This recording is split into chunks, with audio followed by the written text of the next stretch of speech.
Buenas noches, queridos hermanos. Ministerios Príncipe de Paz os da la bienvenida a esta nueva clase. Hoy con el tema La Edad Media en la Iglesia. Ambas espadas, por tanto, la espiritualidad y la temporal, están en el poder de la Iglesia. Pablo Bonifacio VIII. El surgimiento de la Iglesia Católica Romana. Existe una inmensa diferencia entre los años 250 y 1076. El primero de estos años en el obispo de Roma fue enviado a prisión por el emperador y allí murió.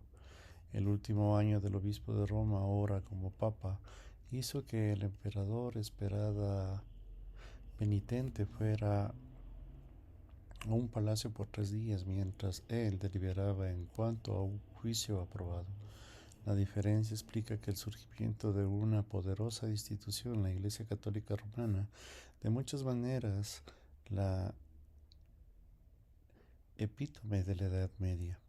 La historia de los obispos de Roma no se comienza con Gregorio I, el Grande, que gobernó del año 590 al 604, pero se lo ha llamado con cierta justificación el primero de los papas.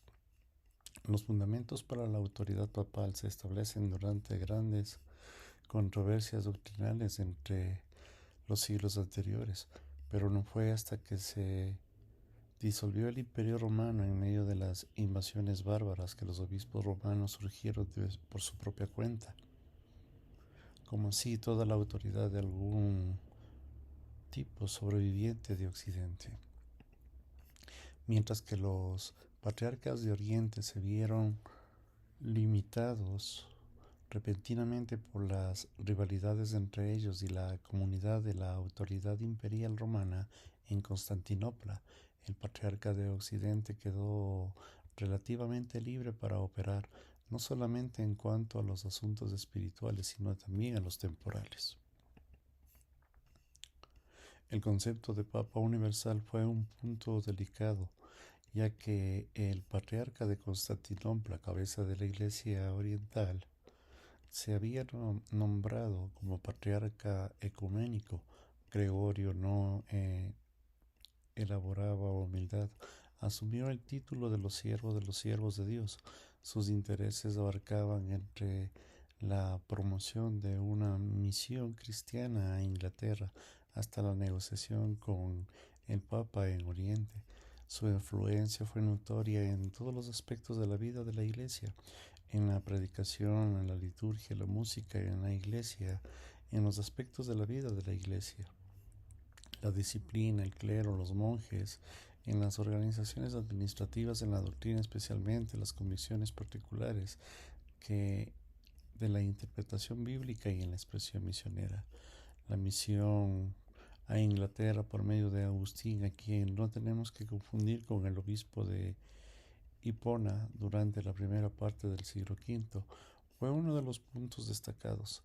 Este Agustín plantó el cristianismo romano en Bretaña, donde ya había sido establecido de forma no romana tardía desde Irlanda. Echar este par sobre aguas produjo frutos en un siglo.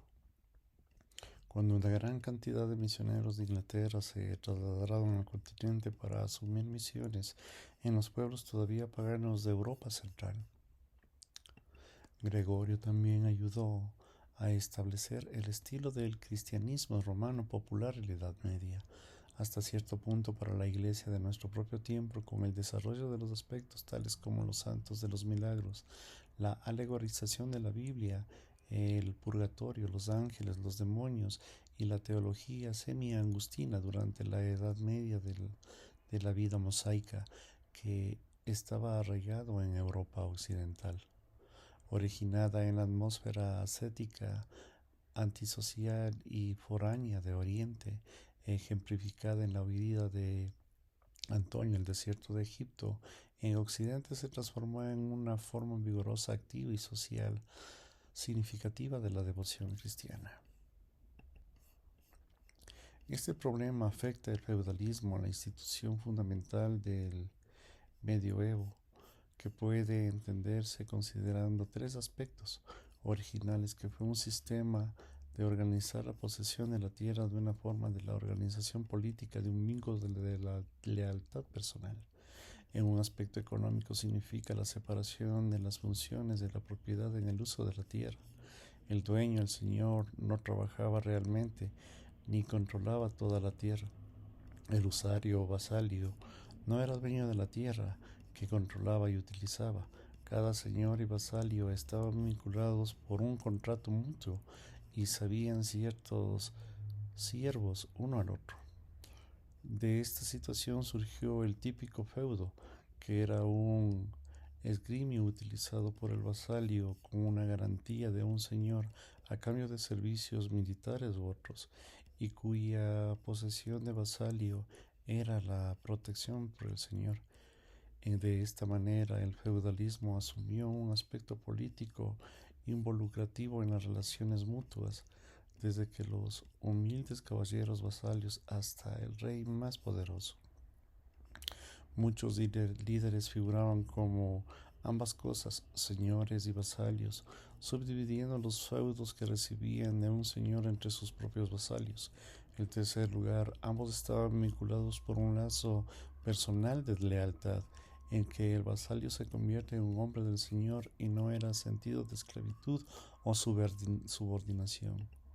En este sistema, la iglesia quedó profundamente involucrada. De los obispos y abades eran señores y vasallos, no tanto de ellos como en la relación con los principios seculares. Ahora la pregunta obvia es, ¿cuándo un obispo que se traslada a una sede en Alemania, quién se lo nomina, elige e inviste? Aparte del capítulo de la catedral, ¿cuáles son los derechos del Papa? Un señor espiritual del emperador, un señor temporal. Este asunto parece como la base del conflicto que condujo a Enrique IV a Canosa en 1077. El ascenso de la Iglesia Ortodoxa Oriental. Sin embargo, antes de esto había ocurrido un episodio que dañó considerablemente el ideal de la unidad de la civilización cristiana. Fue la división entre las iglesias de Oriente y Occidente. El problema que había estado gestado por mucho tiempo, desde que el asiento del imperio había sido trasladado a Roma, a Constantinopla en el siglo IV. Este distanciamiento tenía aspectos doctrinales, políticos y económicos puramente personales. La Iglesia de Oriente seguía denominada por la autoridad de los emperadores bizantinos, aunque la coordinación de todas estas esferas temporales y espirituales eran que sobrevivía en la teoría de Occidente. La autoridad imperial había desaparecido y cuando revivió desde el siglo IX en adelante, nunca logró dominar completamente a la Iglesia sobre la progresiva represalia a papas. El mero hecho que desde luego de 800 años de existencia de los dos imperios, algo que es imposible en teoría, surgió la existencia de las dos iglesias. La disponibilidad económica entre Oriente y la floreciente Occidente barrió increíblemente las dificultades doctrinales entre Occidente atravesaba que hablaban latín y en Oriente el pasivo que hablaban el griego. Con su interés por la contemplación y la doctrina de la encarnación, asumiendo formas bastante oscuras para los pensadores modernos, que fueron fundamentos para los caminos teológicos divergentes de la época. Luego de las luchas personales por el prestigio y el poder establecido entre los emperadores de Oriente y Occidente, los prelados de Oriente y Occidente condujeron primero a los sentimientos heridos y luego a las creencias y a las sospechas de odio. Lo que había aquí era una compleja división y separación. Sorprendentemente, la teoría única de la Iglesia verdadera aún aplica en las instituciones terrenales. Sobrevivió hasta nuestros días, pero desde aquel momento existieron en la cristiandad no solamente una Iglesia católica, sino dos. Ambas reclamaron ser católicas, es decir, universales. El sueño de la Iglesia católica, el catolicismo temporal, puede persistir, el hecho de la división es irrecuperable. Al final del siglo XI, la Iglesia ya había puesto de manifiesto cuatro formas de diversidad. Uno, el cisma entre Oriente y Occidente. Dos, las antiguas entre las pequeñas iglesias carismáticas provenientes de las controversias doctrinales y disciplinarias. 3. El movimiento herético no institucional. 4. La vida mosaica, que con un principio de una ética doble, el más alta de los monjes, que surgía en los consejos en la perfección, y la más baja para los mortales ordinarios que esperaban recibir la salvación a pasar de su pecado por medio de los sacramentos y el ministerio de la Iglesia. Surgían más divisiones a partir de movimientos heréticos y de la Alta Tardía Media y la división final del movimiento monacal de las órdenes de los frailes, todo esto antes de muchas y profundas divisiones entre las reformas, las cruzadas. Las circunstancias que en Occidente cristiano llegó a involucrarse en una guerra santa fueron el principio de políticos. Los turcos estaban invadiendo el imperio oriental romano. El emperador de Bizancio peleó y partió la batalla de Manzikert en el 1071. Un sector se alejó y buscó ayuda en Occidente. Esta era la misma de una prueba notable de lo que desesperaba que era la institución. A pesar de las divisiones de la Iglesia occidental, surgió cuando, como en una túnica sin costuras, estuviera aún entera. En reclamo del dominio universal del mundo, en el nombre de Cristo quedó más cerca de la concreación durante el pontificado de Inocencio III en 1198 y 1216, en lo que en ningún otro momento de la historia anterior o posterior. El Papa no solo era considerado como autoridad durante la Iglesia, única e indivisible, sino que también fue ampliamente reconocido como superior en su autoridad temporal sobre todos los reyes, príncipes y además, con pocas excepciones, de mera mención de la excomunión fue suficiente para sujetar aún más a los gobernantes. El rey de Francia, el obstinado Felipe Augusto, fue obligado a volver a recibir a la esposa del cual se había divorciado y a devolver las tierras que se había confiscado a la Iglesia. El Papa dirimió entre dos candidatos del trono imperial y extendió el control político y soberano sobre la mayoría de Italia.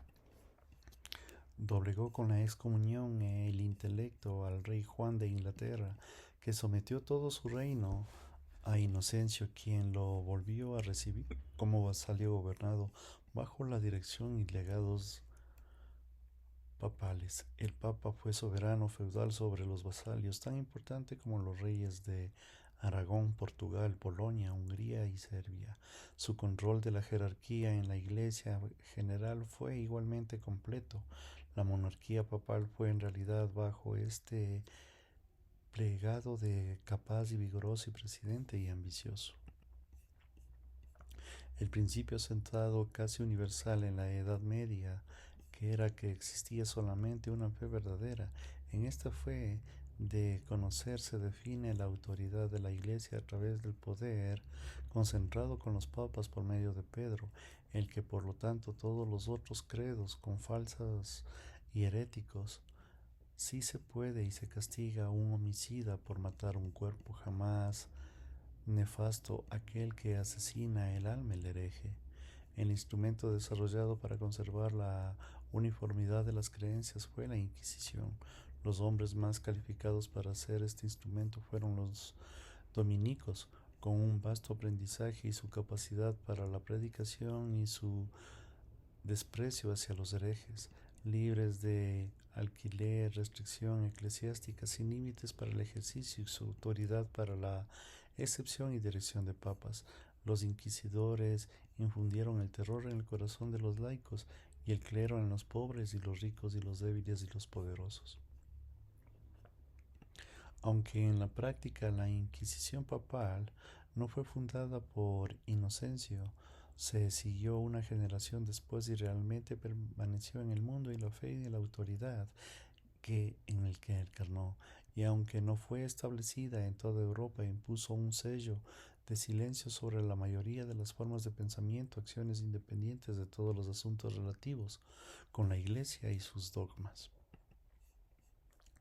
La idea medieval del imperio cristiano. En Europa sí había contemplado más allá de 1000 años un sueño de un imperio cristiano universal, la República Cristiana al final de la Edad Media. Este sueño quedó violentamente en el concepto nunca concretado completamente en ningún momento de toda la cristiandad sería una unificada bajo el doble sería del Papa, el líder espiritual y el emperador, el líder temporal.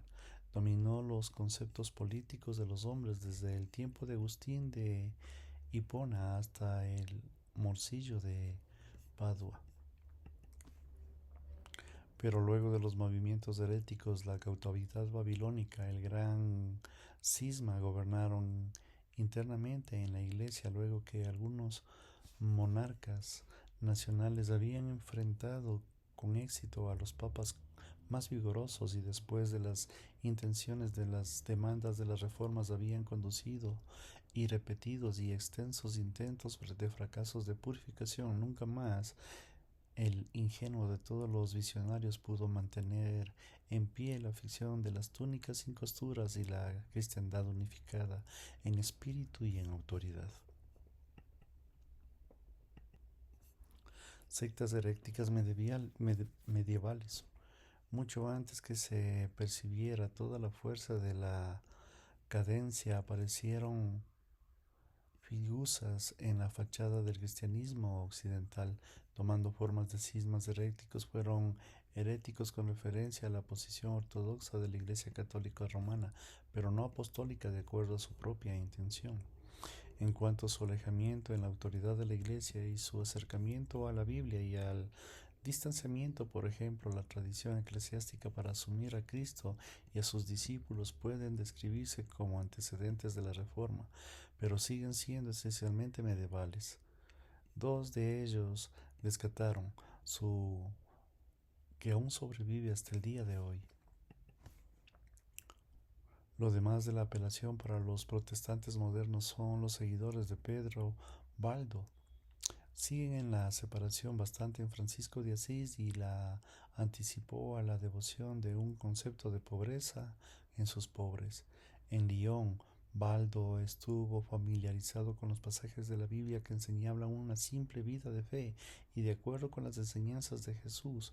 Su ofensa no tuvo tanto que ver con las enseñanzas de pobreza. Francisco también lo hizo, sino que pretendía leer y exponer la Biblia sin la guía de los sacerdotes. Decadencia de la Iglesia. El Papa Bonifacio VIII gobernó desde el año 1294 al 1303. Sin embargo, en un programa vigoroso de supervisión de los gobernantes de Europa, siguiendo el patrón noble precedente establecido por Inocencio III algunos siglos antes, pero tampoco se encontró la posición de quien había encontrado las ovejas, es echando fuera el corral para todas las cabras. En las dos bufas famosas, las bulas eran cartas papales selladas con un sello Clericis Laicos Unam Sactam. Bonifacio había intentado prohibir los impuestos sobre el clero por parte de los príncipes seculares y establecer la autoridad universal del papado. Cuando el rey Felipe IV de Francia, llamado el Hermoso, escuchó esto, explotó, llamando a Nogaret, un asesor de confianza, se preparó para poner a Bonifacio en su lugar. La conspiración apuntaba nada menos que la adopción del Papa, quien fue capturado por Nogaret en Anagni, una aldea pequeña cercana a Roma, y llevado a Francisco como prisionero. Sería juzgado y puesto y situado por un papa elegido por Felipe. El plan de la función bien hasta que Bonifacio Fue rescatado por sus conciudadanos y conducido a Roma, donde enfermó por su avanzada edad y distinguido por la desagradable experiencia, falleció alrededor de un mes más tarde. Una de las consecuencias más directas de la cautividad babilónica fue el gran cisma. Gregorio XI, urgido a regresar a Roma por Catalina de Siena y otros, decidió terminar su exilio en 1377. Regresó a la ciudad eterna, pero una vez que lo hizo murió repentinamente por una confusión de todos.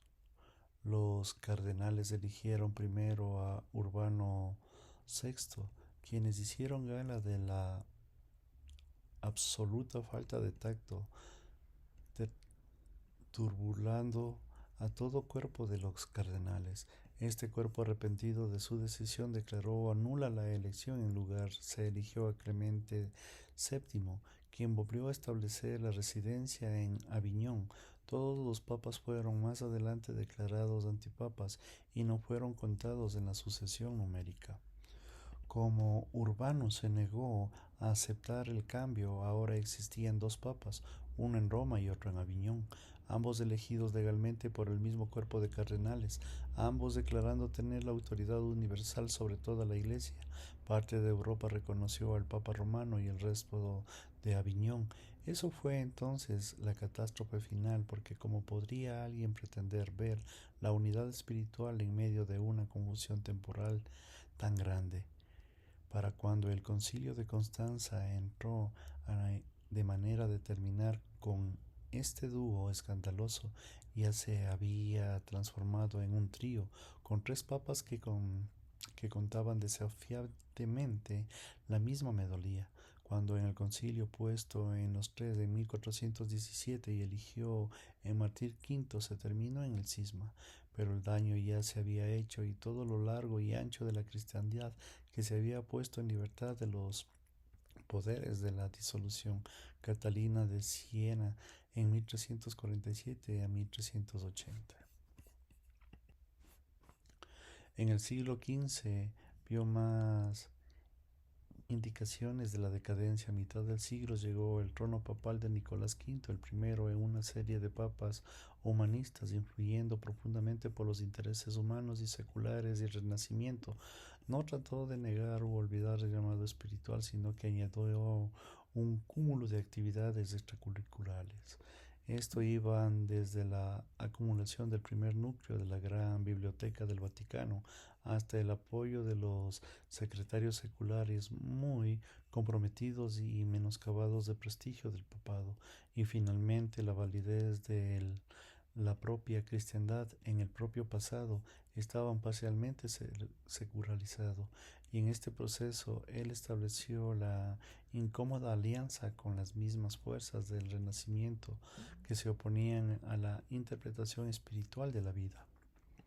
El resultado neto fue el decaimiento del favor espiritual en vigor intelectual y la integridad moral. La segunda parte del siglo XV desempeñó uno de los espectáculos más decepcionantes de la decadencia religiosa histórica. El papado señaló el camino. Se llegó a fondo de Alejandro VI, a quien se le dio el nombre de Rodrigo Borgia, secular, inmoral, corrupto, que se consagró sumamente a transformar los estados papales en una extensa herencia para el hijo de César. Denuncias de maldades y demandas de una reforma. Las voces que se levantaron en la propuesta contra la vergonzosa decadencia estaban llenas de desesperación. Una de las voces que clamó en el desierto fue la de la Catalina de Siena en 1380. Ella anhelaba el retorno de los papas en la antigua ubicación en Roma, levantándose como una coincidencia con la Iglesia contra los absolutos y las maldades que veía por todas partes de a su alrededor. Al insistir Gregorio XI a volver a casa, le advirtió que echara el rebaño de esos lobos y de los demonios encarnados, que solo se pensaban en la diversión, ellos espléndidos banquetes y vestidos ostentosos. Los hombres íntegros como La gran estancia eclesiástica de Pierre de Alía y Jean Gerson le propinaron severos golpes a todas las maldades acumuladas en su tiempo. El nepotismo de las anatas, las indulgencias, el jubileo, las reservaciones, las ganancias por los cargos vacantes, la sinomía, el abuso de las visitaciones, los aranceles, todo por lo que los supuestos en la injuria provocada en Francia. Las palabras de muchos críticos del siglo XV tenían menos restricciones y eran más directas. Prontamente el autor de La ruina eclesias de la Iglesia presentó el Cristo juzgado por los discípulos en tiempos recientes, los laicos amenos y elocuentes de sus denuncias.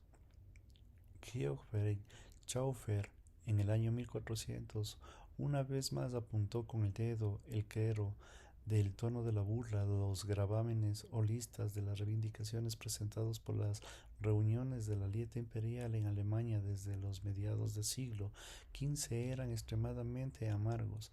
Este espíritu seguía siendo violento en 1518, cuando el cardenal Cayetano propuso la Dieta de Habsburgo, un impuesto sobre el clero y los laicos para usarse contra los turcos. Wycliffe, el erudito más maestro, sacerdote, teólogo de Oxford, organizó atacando algunos de los valiosos privilegios y las prácticas de la Iglesia medieval. Criticó al clero por su interés en los asuntos seculares, especialmente por sus intentos de controlar a los magistrados y gobernadores. En lugar de esto decía que el clero debería atender a los asuntos espirituales y fracasar en su alto llamado. Los magistrados deberían disciplinar a los sacerdotes. Más adelante atacó ciertos aspectos de la autoridad papal y negó que existieran algunos fundamentos bíblicos para las órdenes medievales. En 1382 y 1384 hizo la traducción de la Vulgata Latina al inglés con la expresa oposición de la jerarquía en poner a la Biblia en manos de la gente común, a quien se pensaba que no podría comprender. Sin embargo, las tormentas en sus enseñanzas ocasionaron en su contra ni compararon un huracán que se desató cuando se metió con la doctrina de la transustanción que se había en cada misa, en cada uno de los milagros. El poder para la transformación del pan y el vino consagrados en la cena del Señor, en el propio cuerpo y la sangre de Cristo, era un punto vital para la exaltación medieval del oficio del sacerdote. Solamente los sacerdotes, por medio de los poderes mágicos conferidos de la ordenación, podían realizar el milagro en la misa. El odio que todo esto provocó en la jerarquía conservadora alcanzó la expresión del Concilio de Constanza, que ordenó que los huesos de Wycliffe fueran desenterrados y abandonados. Esto se concretó en 1429 con un inesperado resultado de un escritor que escribe estas palabras: lo queremos hasta las cenizas que echen a Sweet, un arroyo vecino y muy caudaloso.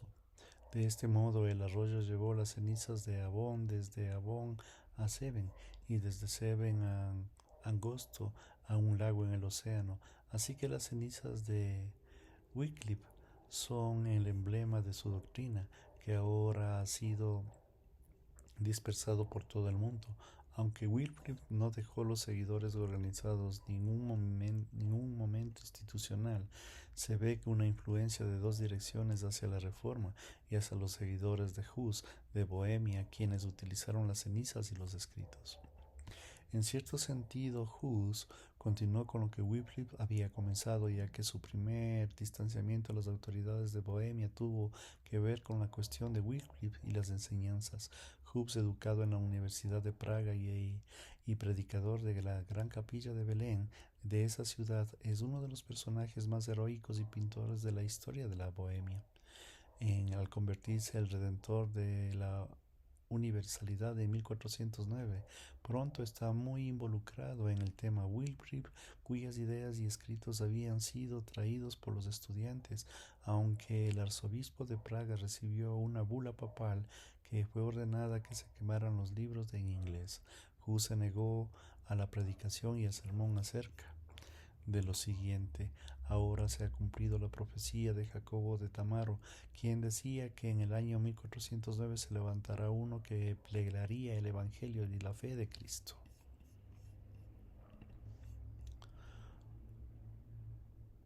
Un interdicto presentado en Praga alimentó el conflicto, culminando en el arresto y juicio de Hus. Ante el concilio de Constanza, que se reunió en 1414, Hus se presentó voluntariamente en Constanza bajo un salvoconducto del emperador, pero fue puesto en la cárcel apenas las objeciones de los bohemios, que se apoyaban en el argumento de salvoconductos, no se aplicaban a los herejes. Su ejecución sufrió degradación y humillación, así como la tortura extrema de la hoguera. Las cenizas, como las de Wycliffe, fueron echadas al río. Alexander Flick los llamó el momento más trascendental del siglo. Mucho más después, en Praga se acuñaron 3 medallones mostrando a Wycliffe sacando una chispa al golpear una roca y Hus echando astillas al fuego. Surgió la chispa y Lutero encendiendo la antorcha del fuego, y los huistas siguieron adelante e hicieron una gran contribución a la reforma. La referencia del Concilio de Constanza provoca nuestra atención hacia otro movimiento reformista genuino, aunque lo opuesto a los programas que los que Wycliffe y Hus. El movimiento conciliar representa un intento de establecer o de estrellar a la Iglesia a la autoridad superior del papado. Es un esfuerzo de la purificación desde arriba. Fracasaron ambas empresas. El motivo original para la convocatoria, un concilio general, fue en Gran Bretaña. Al principio del siglo XIV, Marsiclio de Pagua, en su paz de defensor de Parsis, defensor de la paz, había propuesto la supremacía de un concilio general, y ahora este principio era bien recibido como el método ideal para sanar la división del papado. Pero en el primer concilio de Pisa en 1409 fue una desilusión, porque aunque depuso a los 2 papas rivales y escogió a otro, el resultado neto fue que hubo 3 papas. El sabio liderazgo del Concilio de Constanza puso fin al cisma con éxito e intentó promover las reformas más necesarias. Aunque exitoso en cuanto al asunto de papas, no sucedió lo mismo al enfrentar la maldad. Los celos, el interés velados impusieron una limpieza profunda. Un esfuerzo de purificación de la Iglesia menos objetivo y más introspectivo, aunque igualmente significativo, provino de los místicos de finales de la Edad Media, quienes no eran otra cosa que soñadores idealistas. Uno de ellos fue el maestro Erdmann, 1327, la panteísta, que enseñaba que la unión directa de Dios por medio de la experiencia mística era más importante de las observaciones eclesiásticas.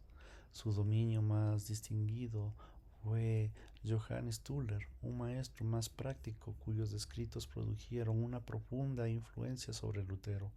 A partir de esto surgió un grupo no muy organizado y conocido como los Amigos de Dios, activados al sur de Alemania y en Suiza. Incluyeron tanto el clero como a los laicos.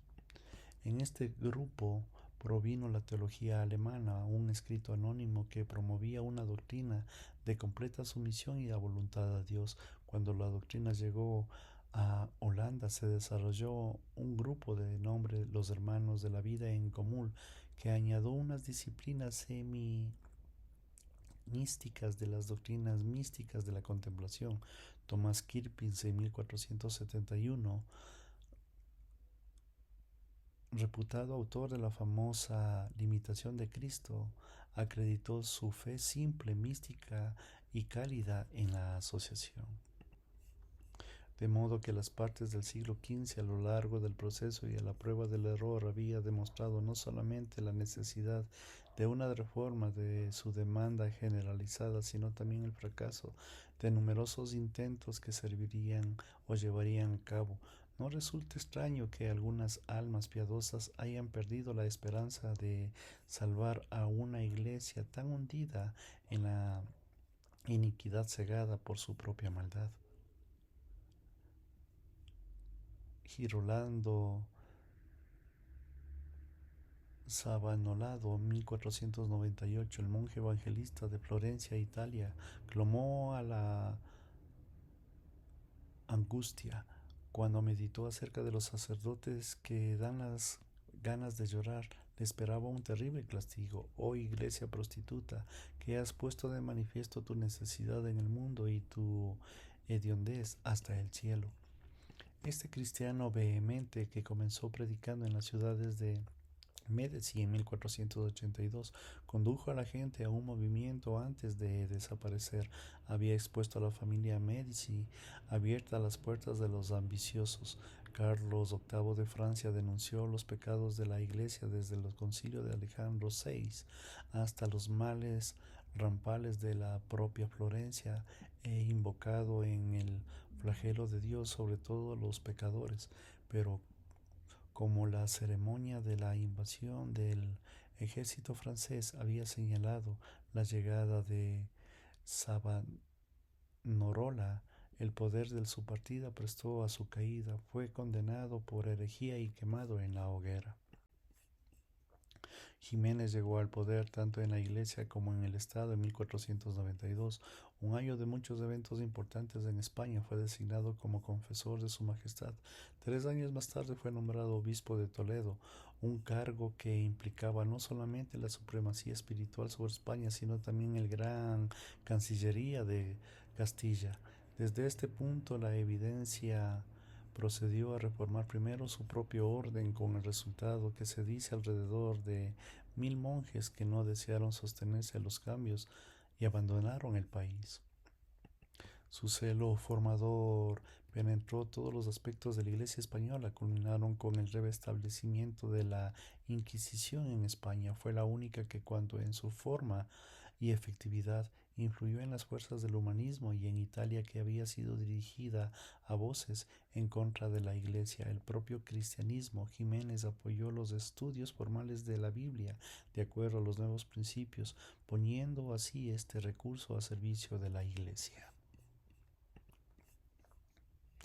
Esta forma española temprana entonces se caracterizó por el celo de los monarcas de Castilla y de Aragón, por el servicio tanto por los intereses reales como los eclesiásticos, por la vigorosa purificación tanto del clero regular como el secular bajo la Cardenal Jiménez. También todo el enfoque estrecho y conservador del catolicismo español ha puesto en manifiesto en nuestros días.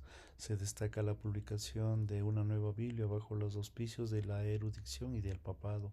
Un país que era muy mal visto por la Biblia fuera la idea de los laicos, y percibe la culminación de esta reforma triunfante y extiende muchas veces teñidos de fantásticos de la Inquisición.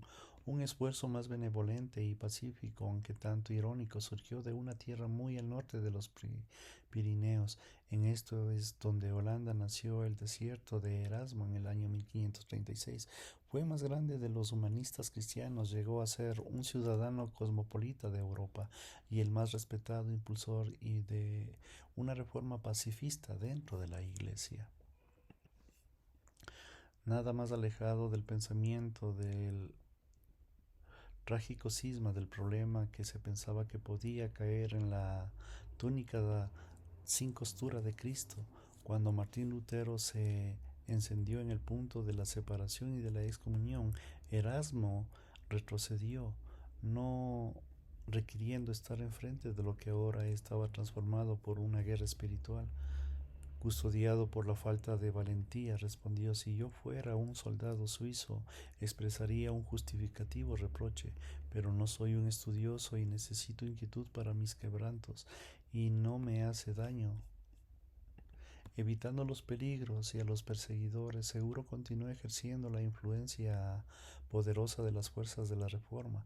El propio Lutero tuvo que admitir que Erasmo podría estar con éxito en algunos buenos golpes, como lo hizo en Julio, excluido del cielo. El derecho personificó a un matrimonio muy exitoso entre el cristianismo y el nuevo humanismo, indicando una manera en la que pueden resolver las profundas diferencias entre el Renacimiento y la Reforma, al menos parcialmente.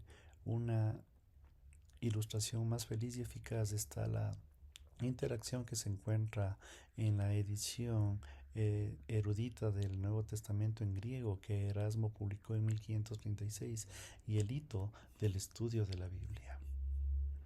Gracias, queridos hermanos, espero que nuestro Señor Jesucristo los siga bendiciendo y si está en su voluntad, Dios mediante estaremos en la próxima clase. Bendiciones.